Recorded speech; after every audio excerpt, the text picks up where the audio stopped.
तर घरात ते जास्तीचे पिकलेले केळी होते. म्हटलं काय करायचं, फेकून का द्यायचे, चला आपण त्याचे केक बनवूया. सो मी ते केक बनवायला घेतला होता आणि केक मी रव्यापासून बनवणार होते. कुठलाही मैदा आणि पीठ नव्हतं यूज केलेलं मी इकडे. म्हटलं सर्व हेल्दी गोष्टींचं मिश्रण बनवूया. सो मी त्यामध्ये सर्व हेल्दी गोष्टी वापरल्या, जसं घरचं तूप झालं, दूध झालं, ह्याच सर्व. बनवताना एकच प्रश्न होता डोक्यात, हे जर नीट झालं नाही तर माझ्याच डोक्यात कालवायला लागेल, कारण घरची तर पक्की शिव्या देणार आहेत मला.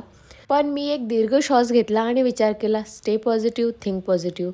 आणि मग मी हे बनवायला घेतलं. आता माझ्याकडे त्याचे एक गोष्ट अशी आहे की माझ्याकडे केक टीन नाही आहे. सो मला कोणत्या तरी पातेल्यात किंवा कोणत्या तरी बाउलमध्येच ते बनवावं लागणार आहे. त्यातली त्यात मी ते एअर फ्रायरमध्ये बनवणार आहे. So air fryer I think खूप जास्त टाईम घेईल.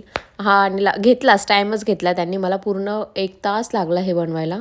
अर्धा टाईम तर बॅटर रेस्टिंगसाठी पण गेला. आणि मग मी ह्यामध्ये काही डार्क चॉकलेट क्यूब्स पण ॲड केले होते फॉर एक्स्ट्रा टेस्ट आणि लुक छान यावं म्हणून.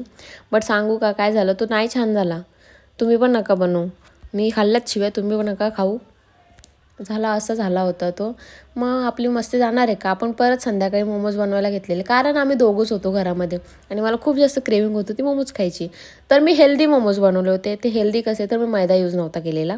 घरामध्ये चीज पण होता, मग त्याचा पण वापर करून घेतला. अर्धे मोमोज चीजवाले पण बनवले होते आणि विदाऊट चीज पण होते. तर म्हटलं चला मी थोडेसे शॅलो फ्राय पण करून बघते. पण हे शॅलो फ्राय ना असे पुरीसारखे लागत होते, कारण ते गव्हाचे होते ना म्हणून. बट ओव्हरऑल मोमोज खूप जास्त छान झाले. जे स्टीम मोमोज होते ना, खूप खूप खूप छान झाले. चल, एक रेसिपी फसली, बट दुसरी रेसिपी तर छान झाली. Thank God.